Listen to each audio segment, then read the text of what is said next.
မင်္ဂလာပါရှင်ပေါက်ပန်းလေးစိတ်ကနေကြိုဆိုပါရစေဒီနေ့မှာတော့ကမ္ဘာတစ်ဖက်ချမ်းကလှပတဲ့နယူးဇီလန်နိုင်ငံရဲ့အမျိုးသားနေ့ဖြစ်တဲ့ဝိုင်တန်ကီဒေးအကြောင်းကိုဆွေးနွေးတင်ပြပေးပါမှာဖြစ်ပါတယ်ဒီနေ့ကနယူးဇီလန်ရဲ့သမိုင်းယဉ်ကျေးမှုနဲ့လူအဖွဲ့အစည်းအထက်ဘာကြောင့်ဒီလောက်အရေးပါလဲဆိုတာကိုအတူတူလေ့လာကြည့်ကြရအောင်ဝိုင်တန်ကီဒေးဆိုတာဘာလဲဝေတန်ကီဒေးကိုနှစ်စဉ်ဖေဖော်ဝါရီလ6ရက်နေ့မှာကျင်းပလေ့ရှိပြီးနယူးဇီလန်ရဲ့အမျိုးသားနေ့အထိသတ်မှတ်ထားပါတယ်။ဒီနေ့ဟာ1840ပြည့်နှစ်ဖေဖော်ဝါရီလ6ရက်နေ့မှာဗြိတိရှဘုရင်မရဲ့ကိုယ်စားလှယ်တွေနဲ့မာအိုရီလူမျိုးတွေအကြီးအကဲတွေကြားကိုဝေတန်ကီစာချုပ်လို့ခေါ်တဲ့ Treaty of Waitangi ကိုပထမဆုံးလက်မှတ်ရေးထိုးခဲ့တဲ့နေ့ကိုအမှတ်ရစေတာဖြစ်ပါတယ်။ဒီစာချုပ်ကိုနယူးဇီလန်နိုင်ငံတည်ထောင်ခဲ့တဲ့စာချုပ်လို့လည်းဆိုနိုင်ပါတယ်။ဝေတန်ကီစာချုပ်ကဘာကြောင့်အရေးပါလဲ။ဒီစာချုပ်ကနယူးဇီလန်ရဲ့တမိုင်းမှာအရေးအပါဆုံးစာချုပ်လို့ပြောရင်မမှားပါဘူး။သူကနယူးဇီလန်ကို British ကိုလိုနီအဖြစ်တရားဝင်သတ်မှတ်ခဲ့ပြီးမာအိုရီလူမျိုးတွေနဲ့ British အခြေချနေထိုင်သူတွေကြားဆက်ဆံရေးရဲ့အခြေခံအုတ်မြစ်ချခဲ့ပါတယ်။ဒါပေမဲ့ဒီစာချုပ်မှာမူရင်းမာအိုရီဘာသာစကားမှုနဲ့အင်္ဂလိပ်ဘာသာစကားမှုနှစ်ခုရှိပြီးအသေးပဲဖွင့်ဆိုပုံမတူညီတာကြောင့်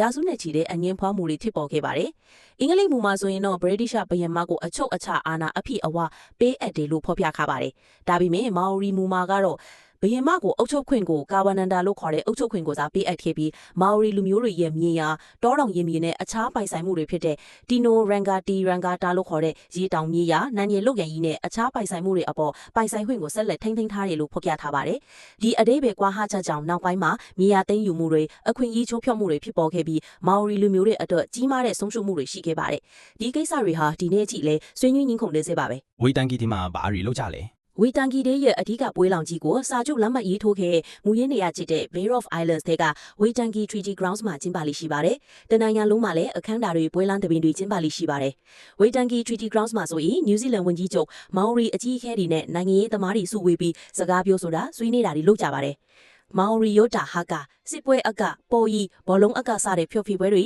ယိုတာတချင်းဆိုတာတွေလည်းရှိပါတယ်။ညစ်ထဲမှာဆိုရင်မောင်ရီယိုတာစစ်လက်ကြီးတွေဖြစ်တဲ့ဝါကာတာဦးတွေကိုလှော်ခတ်ပြသလိုက်ကိုကြည့်ရှုနိုင်ပါတယ်။ဒါကသူတို့ရဲ့ရေချောင်းသွားလာမှုစွမ်းရည်နဲ့ရိုးရာအနှွေးတွေကိုဂုဏ်ယူစွာပြသနေတာဖြစ်ပါတယ်။ဒီနေ့ဟာနယူးဇီလန်လူအဖွဲ့အစည်းအတွက်စာချုပ်ရအတိတ်ပဲသမိုင်းအကြောင်းအမှားတွေနဲ့မာအိုရီလူမျိုးတွေရဲ့အခွင့်အရေးတွေကိုပြန်လည်သုံးသပ်ပြီးဆွေးနွေးညှိနှိုင်းဖို့အခွင့်အရေးတစ်ခုလည်းဖြစ်ပါတယ်။ပြည်သူရုံးဘက်ပြက်ဖြစ်တာကြောင့်မလို့လူများစုအလုံးလာပြီးမိသားစုနဲ့အတူအချိန်ဖြုံးတာအပိုင်းဖြေတာတွေလည်းလုပ်ကြပါတယ်။ဘာကြောင့် Bay of Islands ကအရေးပါတာလဲ။ Bay of Islands ဟာနယူးဇီလန်ရဲ့မြောက်ပိုင်းကျွန်းမှာရှိတဲ့လှပတဲ့ခမ်းရိုးတက်ဒေသတစ်ခုပါ။ဒီနေရာဟာမာအိုရီလူမျိုးတွေပထမဆုံးအခြေချနေထိုင်ခဲ့တဲ့နေရာတွေထဲကတစ်ခုဖြစ်လို့ယူရိုပတိုက်သားတွေပထမဆုံးရောက်ရှိလာတဲ့နေရာတွေထဲကလည်းတစ်ခုဖြစ်ပါတယ်။ Bay of Islands နဲ့အပြင်နယူးဇီလန်ရဲ့ပထမဆုံးမြို့တော်ဟောင်းဖြစ်တဲ့ Russell, Kororareka လို့တမိုင်းဝင်နေရာတွေလည်းဒီဒေသမှာရှိပါတယ်။ဒါပြင် Bay of Islands ကသူ့ရဲ့လှပတဲ့တဘာဝရှုခင်းတွေကြောင့်လည်းနာမည်ကြီးပါတယ်။ပင်လယ်အုပ်ကတ်တွေကျူးငယ်လူတွေတန်ရှင်းတဲ့ကန်ကြီးတွေနဲ့ဝေလငါးလင်းတောင်းငါလိုရင်းနေပြီးတော့တွေပေါင်းများတာကြောင့်ကဘာလက်ခရီးသူတွေအများကြီးလာရောက်လဲပတ်ကြပါတယ်။